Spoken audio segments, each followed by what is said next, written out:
I see on Drudge MSNBC loser Chris Matthews cites Michael Savage as reason for Arizona shooting.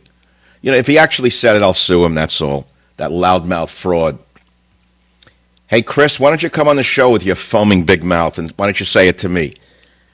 Chris, you fraud, you loser, you jealous loser, you. Why don't you come on the Savage Nation and say that? You fraud, you. Chris Matthews cites someone named Mark. I don't know who it is. Oh, the other talk show host, the imposter. Mark, the guy who sounds like a Jewish grandmother having a hysterectomy without anesthesia. How could he be responsible for the shooting? Chris Matthews cites Mark Levin as reason for Arizona's shooting. Mark Levin is the that just builds and builds in their voice. And by the time they go to commercial, they are just in some rage every night with some ugly talk. Ugly sounding talk, and it never changes. Matthews said. Matthews, you've always been a Democrat hack. You've always been a loser. You've always been jealous of people who are far more superior to you in virtually every aspect of this medium. You could never make it in radio, so you wound up on that flop MSNBC, which wouldn't exist were it not for government contracts for General Electric. So, Chris, why don't you come on to the Savage Nation? The phone number is 1-800-449-8255, michaelsavage.com. Every time you listen to them, they're furious. Do I sound furious? Furious at the left. I'm not furious. Obama is a Leninist and a Marxist. Does that sound like I'm furious, Chris? You are a pimp for the Democrat Socialist Party of America, in my opinion. Does that sound like I'm furious, Chris? I'm not angry. I just know who you are. I mean, I was a biologist for decades, Chris. And I could identify thousands of species of plants, so I could identify several different species of media personalities. You are clearly just a hack for the Democrat Socialist Party of America.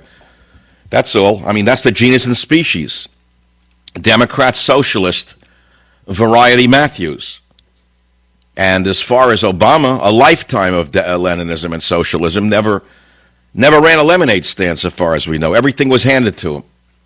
Does that sound like I'm furious or angry? I'm just defining who you are and who Obama is. Doesn't sound like I'm angry, does it? Oh, tone it down. Al Sharpton says we need new standards on the airwaves. Oh, Freddie's Fashion Mart. Hey, did Al Sharpton need any standards when Freddie's Fashion Mart went up in smoke? How come there was no call for standards when Al Sharpton accused Detective Pagonis of smearing a black lady with feces and raping her? There was no call for standards when Al Sharpton was outside Freddie's Fashion Mart with a bullhorn. How come there's a call for this now? So there they are. They're all lining up, blaming their betters. They're trying to take a shot at those of us who make more money than them and are more popular because they figure they'll fill our microphone if they can knock us out of the air with this lie, the big lie. This is what happens with this is what you call, how would you define a guy like this who's a lifetime Democrat socialist operative, who can't make it in radio, who has a marginal presence on television, blames people who make more money than him, who are better, far more talented than him. Have they ever written a book anyone bought? No. Hey, did anyone hear my Donald Trump interview last night? Everyone heard it, but nobody reported on it. Donald Trump calls for a 25% tariff on Chinese products on the Michael Savage Show. The Donald may run for POTUS USA 2012. Is he the one who will say to Barry Soetoro, Obama, you're fired? Obviously, he has instant name recognition, and tonight Mr. Trump was on the Michael Savage Show. After meeting Dr. Savage at one of Savage's book signings for Trickle Up Poverty, let me correct that. I have never done a book signing for Trickle Up Poverty. He met Dr. Savage at Mar-a-Lago at a luncheon, not at a book signing. I don't do book signings. The reason I don't do book signings is I'm afraid of left-wing wackos like Chris Matthews. See, if I did a book signing, all of these fuming haters on the left, they frighten me. I don't think they should be allowed within 1,000 feet of a book signing by a conservative. I personally think that a law should be passed in America prohibiting Chris Matthews from appearing within 1,000 feet of anyone who's a superior in radio, who's on the other side of the political spectrum, because he's dangerous. And I'd like to see a law passed prohibiting him and the others on the left.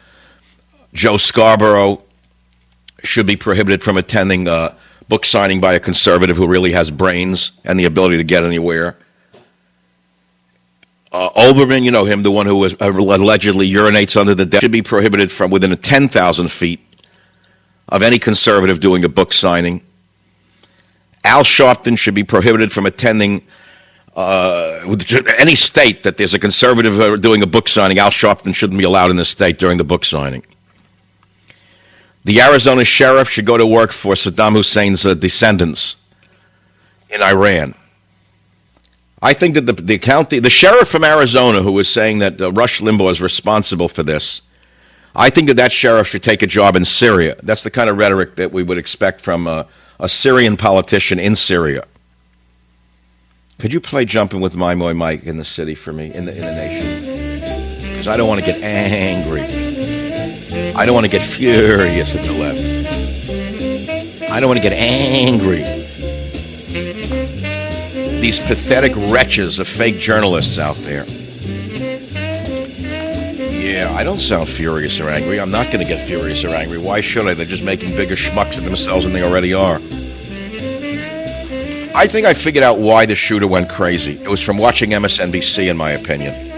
See, if you watch Chris Matthews and the other losers who should never have been allowed on the television long enough, you start to think that there's some reason for doing a thing like this. Now, you know, of course, I made that up out of sarcasm. But that's the exact equivalent of what they're saying about people like me. Now, the reason that he did this is A, he's unstable, B, he had bad parents, is my guess, and C, he smoked too much marijuana. That, of course, is a fact of reality. Do you know what chemicals are found in marijuana smoke? You idiots, you potheads, you liar. You know, see, you don't understand something about marijuana. It's the most dangerous of all drugs because it is an entry-level drug. It's what brings your children into the world of harder drugs. But unto itself, this kid, by the way, was allegedly a daily heavy pot smoker, and he became psychotic because he was unstable, and the marijuana triggered the psychosis. Now, I realize that the psychosis brought him up to the level of being interviewed for MSNBC, but they haven't found him yet. I suppose that once he's freed from jail, they could give him a shot on the Chris Matthews show as a fill-in. Chemicals found in marijuana smoke, Chris. This may be of some interest to Chris Matthews and Joe Scarborough and Olbermann from a scientific point of view. Many of these people are science illiterates because they never took a science course past the 7th grade. And so they read the lies and they say, oh, marijuana is good for you, it's got medical properties.